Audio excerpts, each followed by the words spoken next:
नमस्कार आप सभी को। बिहार राज्य विशेष की करंट अफेयर्स की जो कक्षा चल रही है उसमें एक बार फिर से स्वागत है सभी का, और उपस्थित हो जाएं सभी। इसके बाद हम चर्चा को करते हैं। 18 से 19 प्रश्न आज भी हैं, और जो भी प्रश्न हैं आपके बिहार राज्य से संबंधित हैं, बिहार राज्य से जुड़े हुए प्रश्न हैं। और बिहार राज्य से जुड़े हुए प्रश्नों की ये 11वीं आप कह सकते हो वीडियो है इस सीरीज़ के अंतर्गत।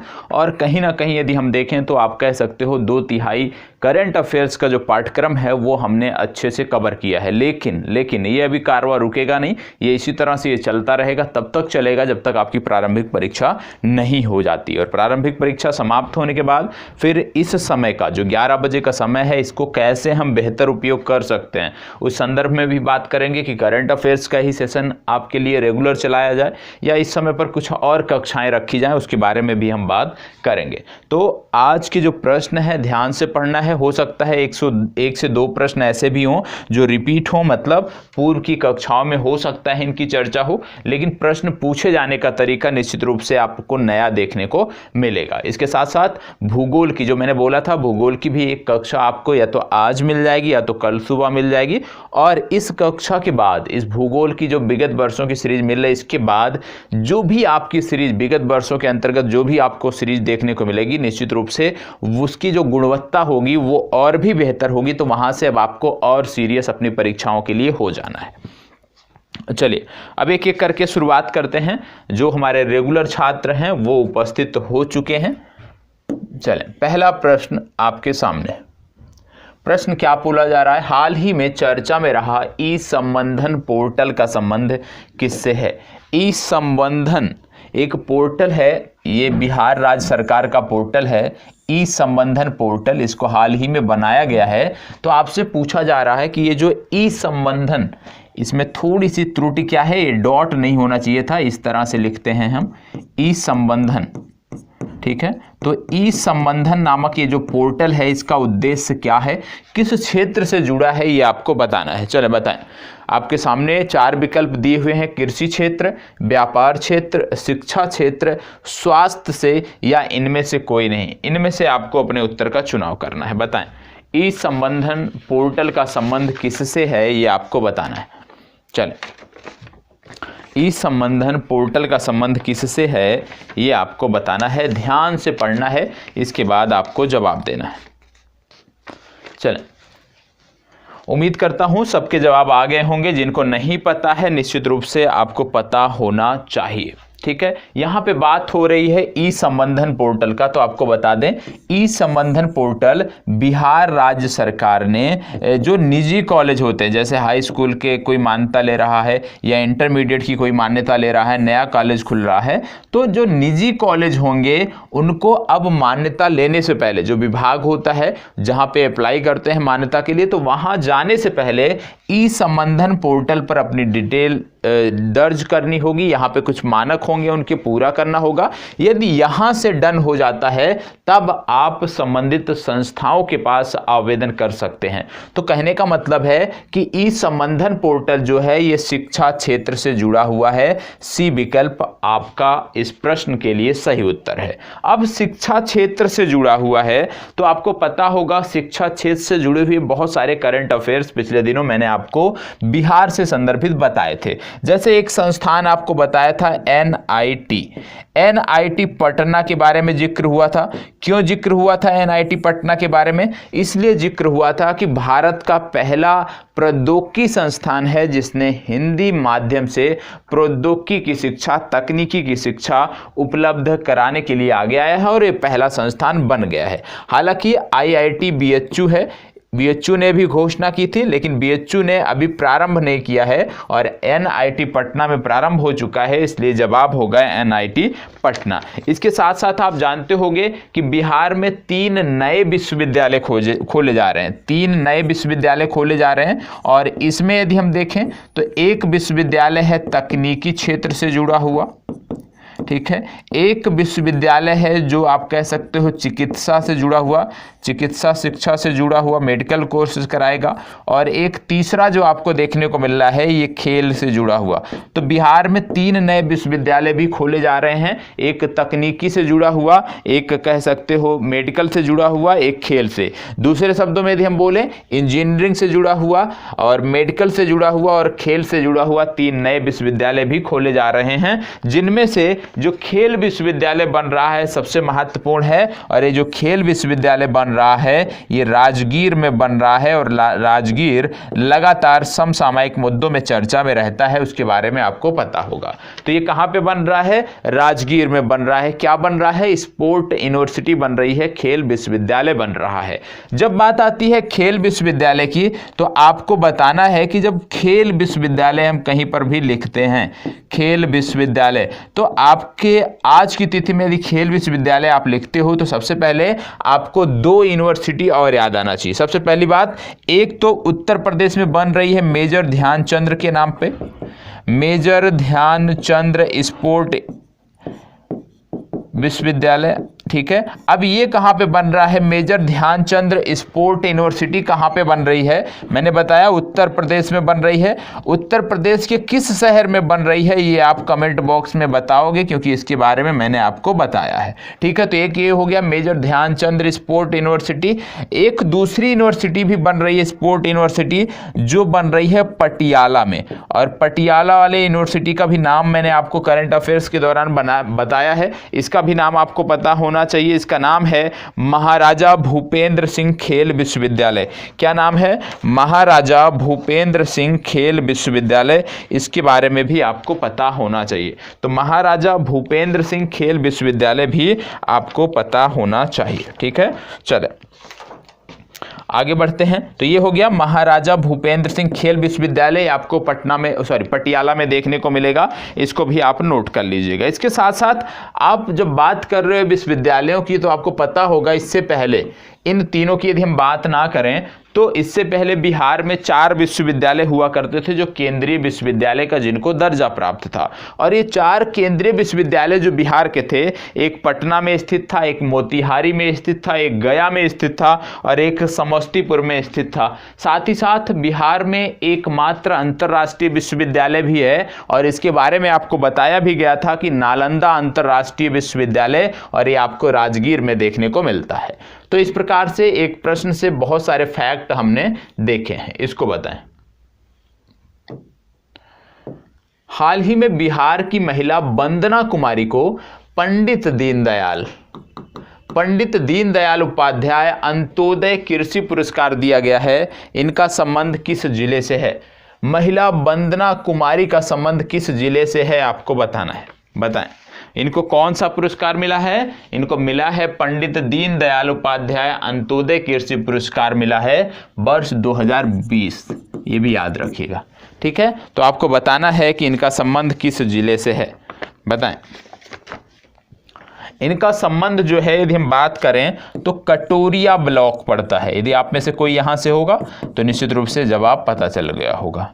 कटोरिया ब्लॉक पड़ता है, और ये जो कटोरिया ब्लॉक पड़ता है ये पड़ता है बांका में, ठीक है। तो इस महिला का संबंध जो है ये बांका से है, कटोरिया ब्लॉक बांका से है, ये भी आपको पता होना चाहिए। जब बात बांका की आती है, आप जानते हो बांका से पिछले दिनों यदि हम देखें तो कुछ पुरातात्विक अवशेष भी प्राप्त हुए थे, ये भी आपको पता होना चाहिए कि बांका से कुछ पुरातात्विक अवशेष भी प्राप्त हुए हैं पिछले दिनों, इसके बारे में भी आपको पता होना चाहिए, ठीक है। चलिए आगे बढ़ते हैं।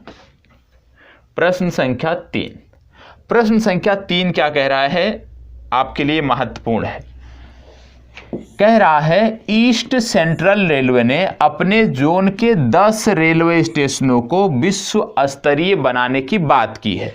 अब ये जो ईस्ट सेंट्रल रेलवे है जो 10 जो स्टेशनों को विश्व स्तरीय बना रहा है, आपसे पूछा जा रहा है कि इनमें से कौन सा स्टेशन है जो बिहार से संबंधित है। मतलब बिहार का वह कौन सा स्टेशन है जो इन 10 स्टेशनों की सूची में शामिल है जिसको ईस्ट सेंट्रल रेलवे विश्व स्तरीय बना रहा है। आपको बता दें ईस्ट सेंट्रल रेलवे की जब बात होती है तो इन्होंने 2 बार घोषणा की, 2 बार में इन्होंने 5-5 स्टेशन स्टेशनों का चुनाव किया और कुल मिलाकर 10 स्टेशनों को विश्व स्तरीय बनाने की इन्होंने बात की है।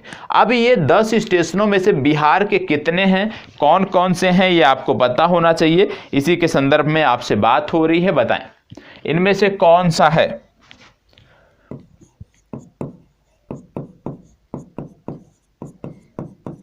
जवाब दीजिएगा, इनमें से कौन सा है।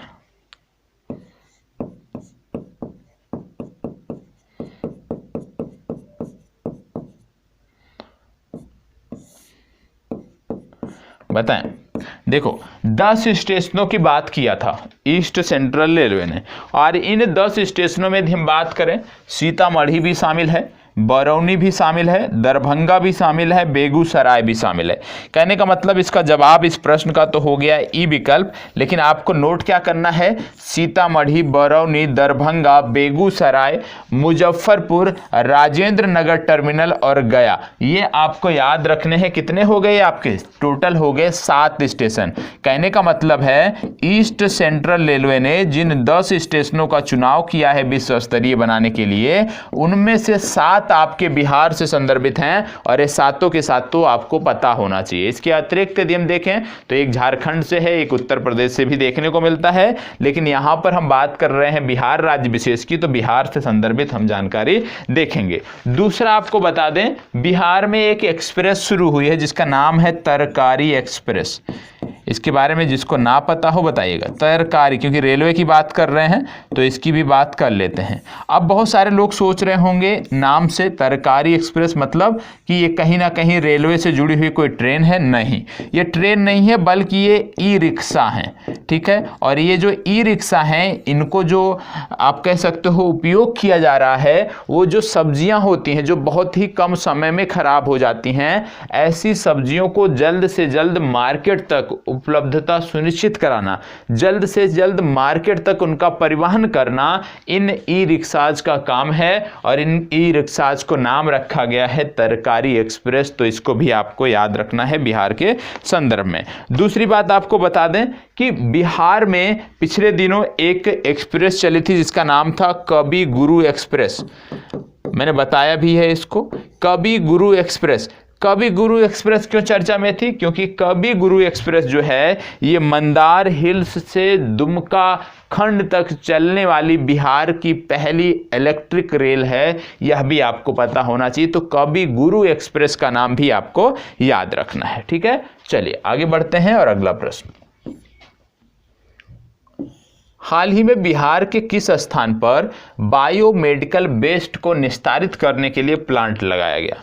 बायोमेडिकल वेस्ट जो है पहले भी हमारे लिए चुनौती थी, लेकिन पिछले 2 वर्षों में यदि हम देखें, कोविड के प्रभाव के बाद, कोविड के संक्रमण के बाद जो बायोमेडिकल वेस्ट है, कहीं ना कहीं इनकी जो संख्या है, पहले जिस अनुपात में निकलते थे, आज जो अनुपात है उसका पहले का कई गुना है। तो हमारे लिए चुनौतियां भी हैं, बहुत गंभीर चुनौती है इनका निस्तारण करना। तो उसी को ध्यान में रखते हुए बिहार में एक प्लांट लगाया गया है, और इस प्लांट का उद्घाटन भी हो चुका है। तो बोला जा रहा है बायोमेडिकल वेस्ट निस्तारित करने के लिए जो प्लांट लगाया गया है वो कहाँ पर लगाया गया है।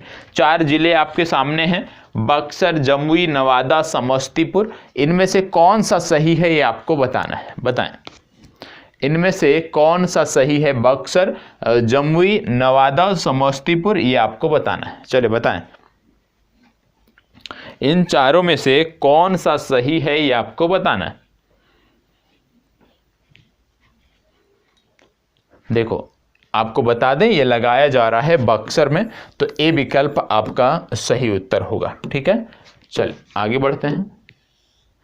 हाल ही में बिहार राज्य सरकार ने पोस्ट मैट्रिक स्कॉलरशिप के लिए अनुसूचित जाति, अनुसूचित जनजाति मतलब SC ST हो गया, OBC हो गया, OBC के साथ EBC हो गया, ठीक है।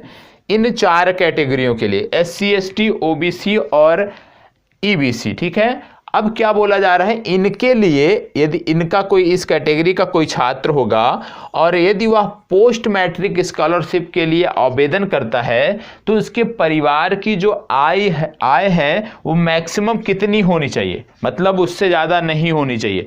तो पहले जो ये थी वो तो थी 2.5 लाख रुपए। पहले कितना था, पहले यदि कोई भी परिवार जिसकी आमदनी वर्ष भर की 2.5 लाख रुपए से ऊपर होती थी वह परिवार इस योजना का लाभ नहीं उठा पाता था। लेकिन अब कितना कर दिया गया है ये आपको बताना है, बढ़ा दिया गया है या घटा दिया गया है। अधिकतम जो आय है कितना निर्धारित की गई है, बताएं। अच्छा प्रश्न है, सबका जवाब आना चाहिए क्योंकि कहीं ना कहीं सबके घर परिवार में बच्चे होंगे तो जानकारी आप सबको होनी चाहिए। चलें बताएं, जवाब दीजिएगा। देखो ये बढ़ाकर कर दिया गया है 3 लाख रुपए, 2.5 लाख से बढ़ाकर 3 लाख रुपए कर दिया गया है। यदि इसको देखें तो क्या यह आम आदमी के लिए सकारात्मक है या नकारात्मक, तो निश्चित रूप से सकारात्मक है, क्योंकि कहीं ना कहीं यदि हम देखें भले ही आमदनी धीरे धीरे बढ़ रही हो, कुछ क्षेत्रों में बढ़ भी रही है, लेकिन उसी आधार पे महंगाई भी बढ़ रही है। तो उस चीज़ों को कहीं ना कहीं बिहार सरकार ने देखकर ये काम किया है जिससे ज़्यादा से ज़्यादा लोग इसके अंतर्गत आएँ और ज़्यादा से ज़्यादा लोग शिक्षा ग्रहण कर सकें, शिक्षा के क्षेत्र में बेहतर कर सकें। इसको बताएं, हाल ही में बापू टावर की स्थापना बिहार के किस शहर में की गई? हाल ही में बापू टावर की स्थापना बिहार के किस शहर में की गई है, बताएं। बताएं बापू टावर की स्थापना कहां की गई है, ये आपको बताना है।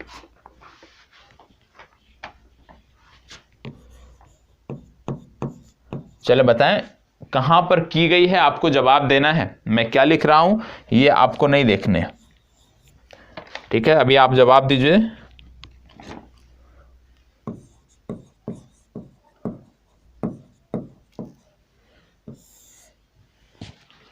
चले बताएं।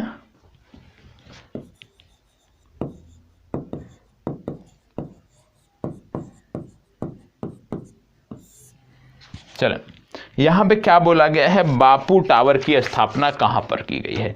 बात हो रही है बापू टावर की, तो आपको बता दें इनकी स्थापना की गई है पटना में। इसमें होगा क्या, इसमें गांधी जी से जुड़ी हुई जो भी तथ्य हैं, जो भी फैक्ट हैं, जो भी सामग्रियां हैं, उनको रखा जाएगा। एक प्रकार से संग्रहालय आप कह सकते हैं, ठीक है। इसके बाद पटना की बात हो रही है तो आपको बता दें पटना में 2 पार्क भी बन रहे हैं।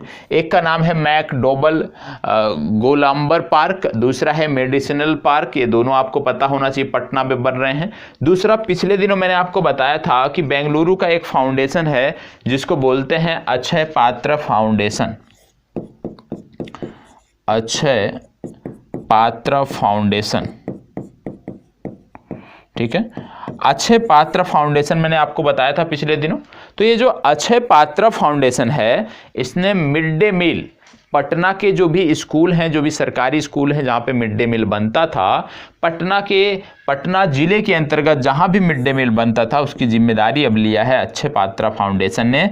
मतलब पटना में जो मिड डे मील बन रहा था स्कूलों में, वो अब बनाएगा अक्षय पात्र फाउंडेशन। ये आपको पता होना चाहिए। कहाँ का है ये संस्थान, है बेंगलुरु का। दूसरी बात, अभी एक रैंकिंग जारी हुई थी। रैंकिंग क्या थी कि फूड हाइजीन के मामले में देश के सर्वश्रेष्ठ 20 शहरों की एक सूची जारी की गई थी।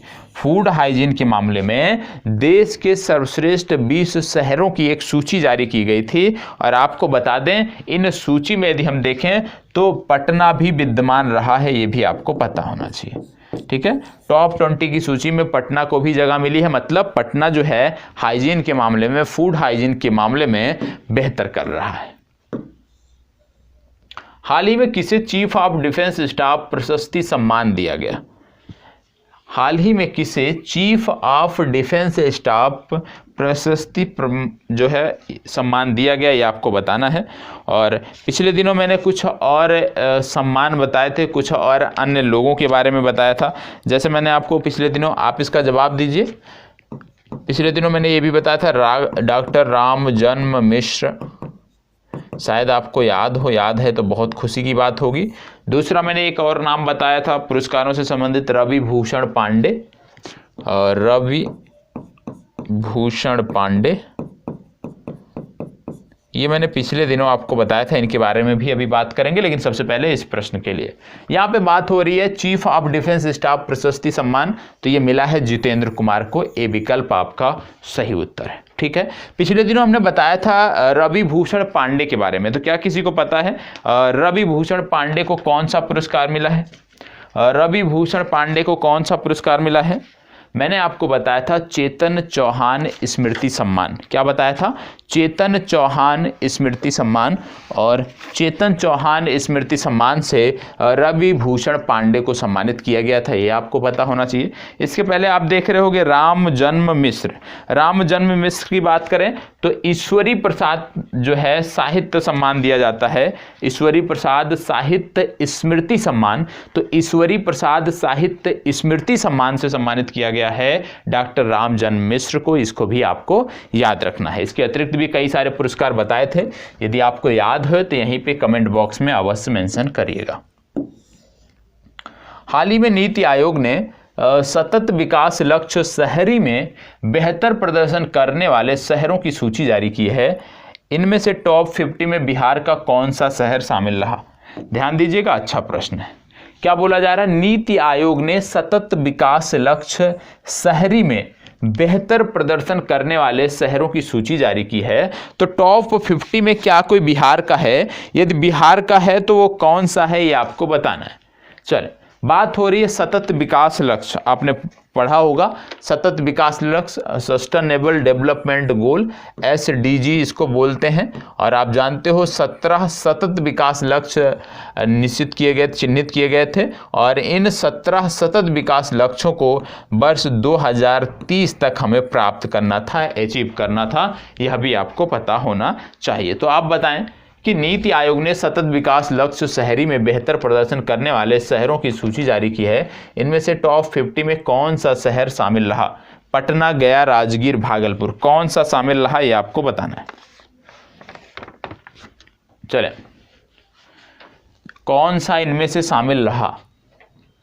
सस्टेनेबल डेवलपमेंट गोल अर्बन, इसकी बात हो रही है। आपको बता दें इसमें कुल 56 शहरों की सूची जारी की गई थी, और इन 56 शहरों में बिहार का एकमात्र शहर पटना था जो कि 52वें स्थान पर था। ठीक है, कहने का मतलब इस प्रश्न के आधार पर यदि हम देखें तो इसका विकल्प हो जाएगा ई विकल्प, क्योंकि टॉप 50 में कोई भी शामिल नहीं है। पटना की जो रैंकिंग थी वो थी 52, और टोटल 56 शहरों को यहाँ पे रैंकिंग दी गई थी। इसको बताएं। नेशनल फैमिली सर्वे 5 के अनुसार बिहार में 15 से 49 आयु वर्ग में महिला साक्षरता कितने प्रतिशत है? देखो, जब आप पढ़ोगे इस तरह के, जब आप प्रश्न देखते हो तो यहाँ पे 2 चीज़ें आपको ध्यान में रखनी है। क्या ध्यान में रखनी है? सबसे पहले ये देखना है कि किसके अनुसार पूछा गया है। देखो, कहीं कहीं पूछा जाएगा जनगणना 2021 के अनुसार, 2011 के अनुसार। ठीक है, तो जब आपसे क्या पूछा जा रहा है, जनगणना 2011 के अनुसार पूछा जा रहा है या नेशनल फैमिली सर्वे 5 के अनुसार पूछा जा रहा है, तो जो पूछा जाएगा, याद तो दोनों रखना है, जो पूछा जाएगा उसके आधार पे आपको अपना जवाब देना है। यहाँ पे बोला जा रहा है नेशनल फैमिली सर्वे 5 के अनुसार, इससे पहले 4 भी आया था 2015-16 में। ठीक है, तो अब याद रखना है नेशनल फैमिली सर्वे 5 के अनुसार बिहार में 15 से 49 आयु वर्ग में महिला साक्षरता कितने प्रतिशत है, ये आपको बताना है। तो बताएं, महिला साक्षरता कितने प्रतिशत है? जवाब दीजिएगा, महिला साक्षरता कितने प्रतिशत है? देखो, यहां पे जो महिला साक्षरता बताई गई है बहुत ही कम बताई गई है इसके अनुसार, और 56% बिहार में आप कह सकते हो कि 15 से 49 आयु वर्ग के बीच में साक्षरता बताई गई है। इसके अनुसार जो सेक्स रेशियो निकल के आया है बिहार में, यदि हम बात करें सेक्स रेशियो की, तो 1090 निकल कर आया है।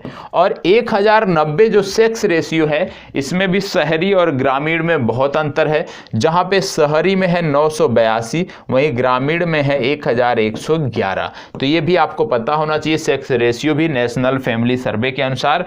ऐसे आप जानते हो कि जब बात आती है सेक्स रेशियो की तो आपको पता है 2011 की यदि हम बात करें तो 918 आपको देखने को मिलता है। तो ये हमें अवश्य ध्यान रखना है कि किसके अनुसार पूछा जा रहा है, फिर उसी के अनुसार हमें अपना जवाब देना है। इसको बताएं, हाल ही में बिहार के किस जिले में गंगा डॉल्फिन के लिए एक संरक्षित क्षेत्र घोषित किया गया है? वह जिला कौन सा है जहां पर गंगा डॉल्फिन के लिए एक संरक्षित क्षेत्र घोषित किया गया है? बताएं, वह जिला कौन सा है जहां पर यह संरक्षित क्षेत्र घोषित किया गया है?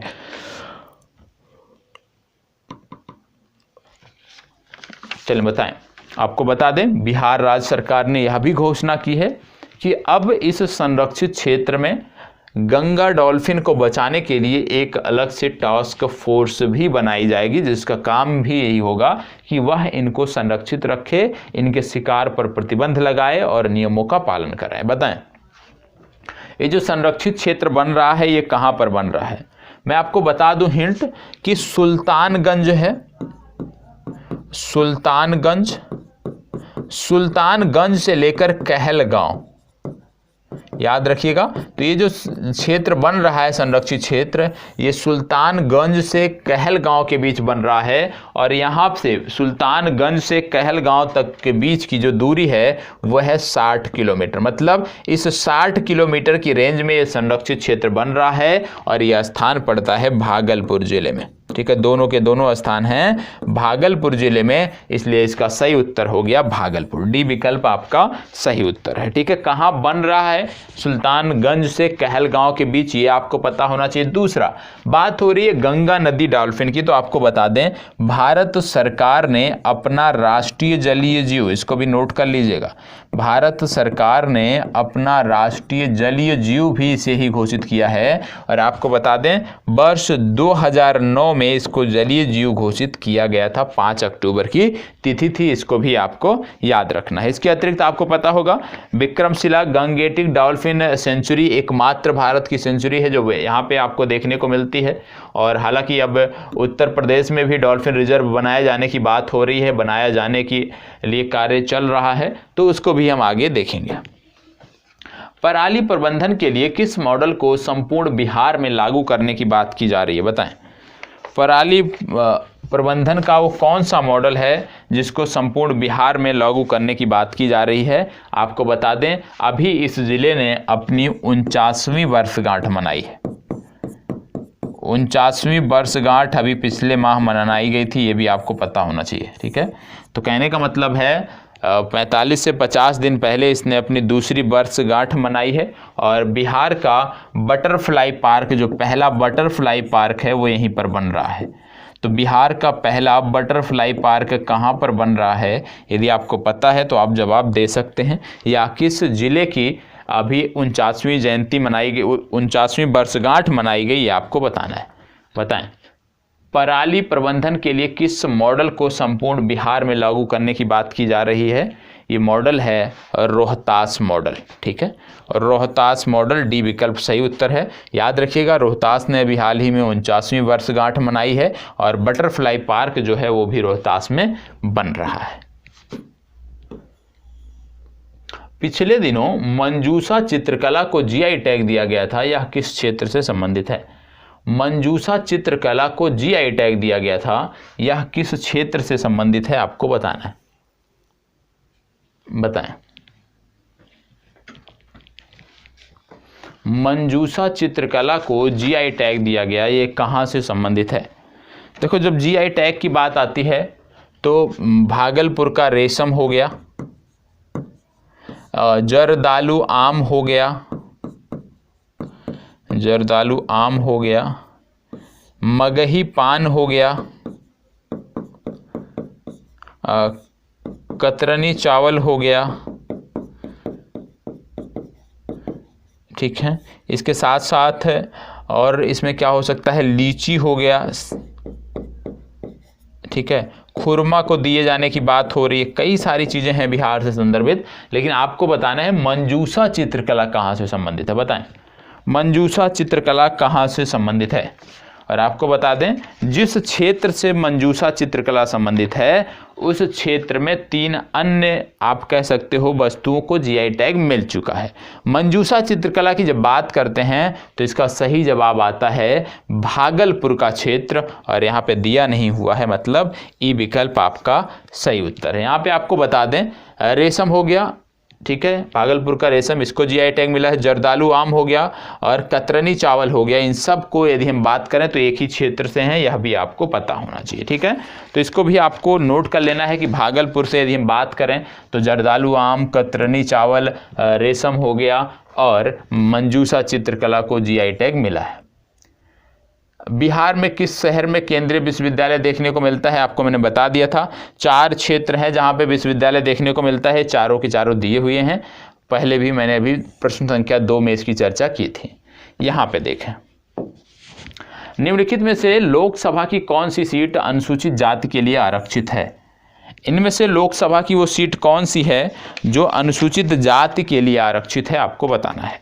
आपको कल मैंने एक फैक्ट बताया था कि बिहार से लोकसभा की कुल 40 सीटें हैं। राज्यसभा की यदि हम बात करते हैं तो बिहार से कुल 16 सीटें हैं। बिहार से 16 सदस्य राज्यसभा के लिए चुने जाते हैं, 40 सदस्य लोकसभा के लिए चुने जाते हैं। और इस 40 में मैंने आपको बताया था 6 सीटें ऐसी हैं बिहार की जो अनुसूचित जाति के लिए आरक्षित हैं। अब ये 6 सीटें कौन सी हैं आपको पता होना चाहिए। यदि पता है तो आप मिनटों में जवाब दे सकते हैं, नहीं पता है तो फिर इसका जवाब आप नहीं दे सकते हैं, ठीक है। तो इसमें यदि हम बात करें कौन कौन से हैं तो एक तो आता है गया, एक आता है सासाराम, गया हो गया, सासाराम हो गया। गया और सासाराम के अतिरिक्त यदि हम बात करें तो गोपालगंज, हाजीपुर, समस्तीपुर, जमुई, ये 4 ये और ये 2, मतलब ये जो 6 सीटें हैं ये कहीं ना कहीं अनुसूचित जाति के लिए आरक्षित हैं, ये आपको पता होना चाहिए, ठीक है। ये आपको रट जाने चाहिए, 6 की 6 सीटें आपको रट जानी चाहिए। बिहार राज्य सरकार ने कोरोना से हुई मृत्यु पर अब तक परिजनों को कितनी सहायता देने की बात की है, बताएं। कोविड के कारण या किसी के परिजन की मृत्यु हुई है तो बिहार राज्य सरकार ने कितनी सहायता देने की बात की है परिजनों को, बताएं। देखो पहले ये सहायता जो थी वो थी 4 लाख, लेकिन अब इसको बढ़ाकर कर दिया गया है 4.5 लाख, तो कुल अब 4.5 लाख रुपए मिलेंगे, ठीक है। बिहार का कौन सा जिला अनानास का कटोरा कहा जाता है, बताएं। अनानास का कटोरा कौन सा जिला कहा जाता है, चलो बताएं। बिहार में पहली बार किसी जिले में टिश्यू कल्चर आधारित अनानास के पौधे रोपित किए गए हैं, और जो टिश्यू कल्चर आधारित अनानास के पौधे रोपित किए गए हैं उसी के कारण यह जिला चर्चा में है और इसको बोला जाता है बिहार का अनानास का कटोरा। और ये बात हो रही है किशनगंज की, ये सबसे पूर्वी जिला भी है। तो याद रखना है किशनगंज क्यों महत्वपूर्ण है आज के संदर्भ में, क्योंकि यहाँ पर अनानास के टिश्यू कल्चर से पौधे रोपित किए गए हैं और यह ऐसा करने वाला पहला जिला है, ये आपको पता होना चाहिए। ये जो टिश्यू कल्चर की तकनीक थी जिसने पौधों को रोपित किया गया, ये किसने यदि बोले तैयार किया गया तो सबौर स्थित, भागलपुर है, भागलपुर में सबौर है, सबौर, और भागलपुर के सबौर में स्थित जो कृषि विश्वविद्यालय है उसी के द्वारा यह कार्य किया गया, यह भी आपको याद रखना है। इसके अतिरिक्त कुछ फैक्ट आपको और बता देता हूं।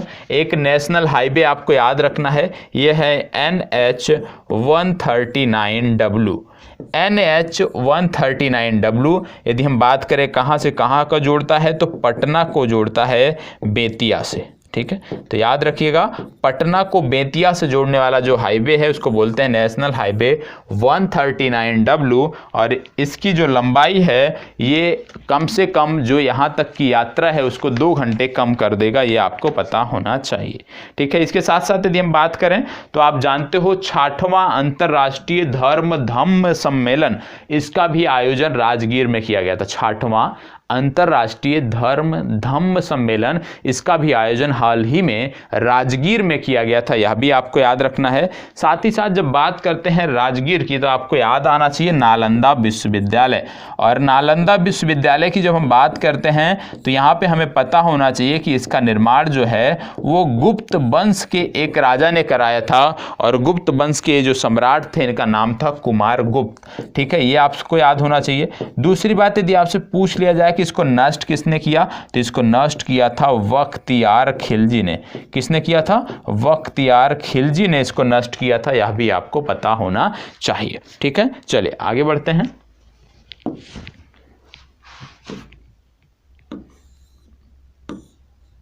सर्वाधिक साक्षरता दर वाला जिला बिहार का कौन सा है? बिहार का वह कौन सा जिला है जहां पर साक्षरता दर सर्वाधिक है, आपको बताना है। चलिए बताएं, वह कौन सा जिला है जहां पर साक्षरता दर सर्वाधिक है?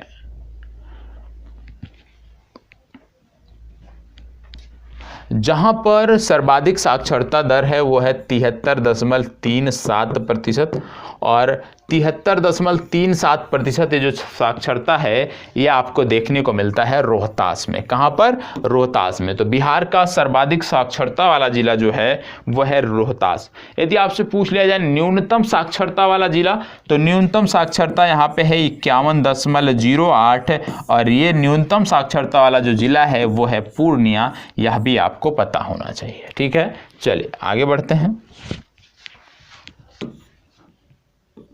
बिहार का न्यूनतम अनुसूचित जनजाति आबादी वाला जिला कौन सा है? बिहार का न्यूनतम अनुसूचित जनजाति आबादी वाला जिला कौन सा है, आपको बताना है। बताएं,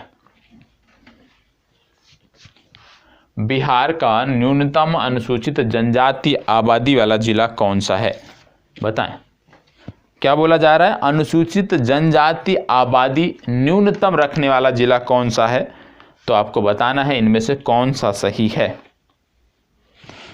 ध्यान रखिएगा, यहाँ पे हम गलती करते हैं कि क्या बात हो रही है। बात हो रही है अनुसूचित जनजाति, मतलब एसटी शेड्यूल्ड ट्राइब की बात हो रही है। ठीक है, तो जब बात आती है अनुसूचित जनजाति की, तो इसकी जो सबसे कम आबादी है वो शिवहर में देखने को मिलती है। ठीक है, 0% है।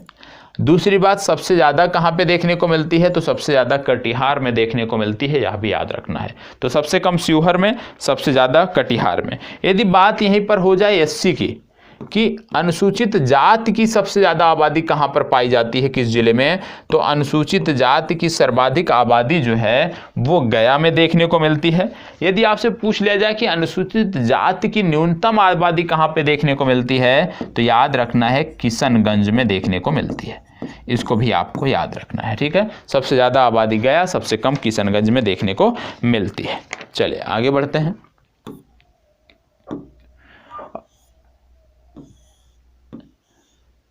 वर्ष 2001 से 2011 के दशक में सर्वाधिक जनसंख्या वृद्धि वाला जिला कौन सा है? मतलब 2001 से 2011 के दशक में सर्वाधिक जनसंख्या वृद्धि वाला जिला बिहार का कौन सा है? मधेपुरा, गोपालगंज, शिवहर, नालंदा, इनमें से कौन सा है आपको बताना है, जहां पर 2001 से 2011 के बीच में दशकीय वृद्धि सबसे ज़्यादा रही है। बताएं, सबसे ज़्यादा दशकीय वृद्धि कहाँ रही है? देखो, सबसे ज़्यादा जो दशकीय वृद्धि रही है वो 31.12% रही है। ठीक है, न्यूनतम जो दशकीय वृद्धि रही है वो है 19.02%। ठीक है, तो सर्वाधिक जो दशकीय वृद्धि है वो 31.12% है, और 31.12% जो ये वृद्धि है ये संबंधित है मधेपुरा से। कहाँ से? मधेपुरा में सबसे ज़्यादा जनसंख्या वृद्धि बिहार में 2001 से 2011 के दशक में हुई है। ठीक है, अब सबसे कम कहाँ पे हुई है यदि हम बात करें, तो सबसे कम में आपको याद रखना है गोपालगंज।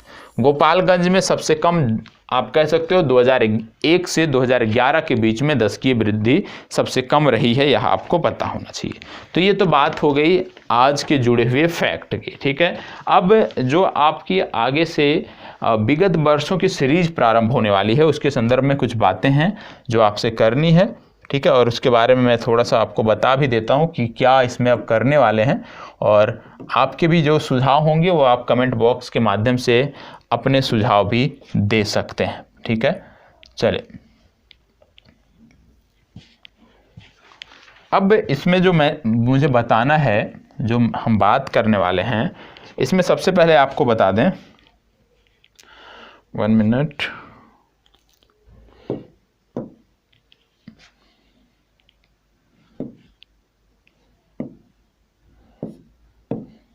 चलो सबसे पहले आपको बता दें, जो हम सीरीज देखते हैं जिसमें हम विगत वर्षों के प्रश्नों का अध्ययन करते हैं, तो विगत वर्षों के प्रश्नों के अध्ययन के क्रम में आप सबसे पहले, जैसे कि कोई भी सब्जेक्ट है, मान लो हमने भूगोल है, ठीक है, तो यहां से हम 40 प्रश्न अभी तक लगाते थे, ठीक है। अब हम क्या करेंगे, अब इस जो प्रश्न संख्या 40 होती थी इसको हम सीमित कर देंगे 30 तक, ठीक है। बाकी के जो 10 प्रश्न होते हैं इनमें से 5 प्रश्न मैथ के होंगे या रीजनिंग के होंगे, एक टॉपिक से होंगे, सिर्फ एक ही टॉपिक से, कहने का मतलब है एक सिंगल टॉपिक से होंगे, ठीक है। और बाकी के जो 5 प्रश्न होंगे ये साइंस से होंगे, ठीक है। तो कहने का मतलब, क्योंकि हम मौके पे बिहार राज्य विशेष का अध्ययन कर ही रहे हैं, तो ये 3 प्रश्नों की जो सीरीज चल रही है वो बिहार राज्य विशेष की चल रही है, उसके साथ साथ हम मैथ और साइंस को भी हम रख लेंगे। क्यों ऐसा करना जरूरी है, क्योंकि बहुत सारे छात्र ऐसे हैं जो जितना यहाँ पे कराया जा रहा है उतना ही कर रहे हैं। मतलब यदि बिहार का भूगोल चल रहा है तो जो भी उनको समय मिलता है पढ़ाई का वो बिहार के भूगोल को ही पढ़ रहे हैं। तो कम से कम थोड़ा सा डायनेमिक हो जाए कि हम एक दिन में कम से कम एक सब्जेक्ट पे सबसे ज़्यादा मान लो फोकस कर दिया भूगोल पे, दूसरे पर भी थोड़ा थोड़ा समय दें, क्योंकि कहीं ना कहीं साइंस भी हमारे लिए महत्वपूर्ण है। तीसरा फैक्टर करंट अफेयर्स का है, वो आपके साथ विधिवत चल ही रहा है, उसमें कहीं कोई कमी नहीं है, जिससे जितने भी लोग जुड़े हैं किसी भी कीमत पर, आप कह सकते हो हर कीमत पर प्रारंभिक परीक्षा क्वालिफाई हो। इसमें भी यदि आप कोई संशोधन चाहते हैं तो आप कमेंट बॉक्स में अवश्य बताइएगा। यदि ये पसंद आया है, ये जो मैंने आपको तरीका बताया, फार्मूला बताया, तो इसके बारे में भी बताइएगा कि क्या इसमें आपकी राय है। दूसरी बात आपको बता दें कि ये जो 40 प्रश्न होते हैं, अब थोड़ा सा इनको और डिटेल में कराया जाएगा। तो आपको क्या है कि प्रत्येक दिन मैं कुछ सिलेक्टेड टॉपिक भी बताऊँगा और ये टॉपिक आपको नोट भी करने हैं। टॉपिक क्या बताऊंगा कि ये जो 40 प्रश्न में से 30 जो एक विषय के होते हैं, ये किस टॉपिक से बार बार पूछे गए हैं। इन 3 प्रश्नों में ऐसा कौन सा टॉपिक है जो आपके लिए महत्वपूर्ण है, वो टॉपिक भी बताया जाएगा और उसके बारे में आपको विस्तृत जानकारी करके टेलीग्राम ग्रुप पे जवाब भी देना होगा, ठीक है। तो क्विज आपकी चल ही रही है टेलीग्राम पे, तो क्विज आप जुड़ सकते हो, बाकी चीज़ें आपकी चल रही हैं, तो जितना हो सकता है उतना आपके लिए कर रहा हूँ। तो यहीं पर अपनी चर्चा को समाप्त करते हैं, कल फिर मिलते हैं।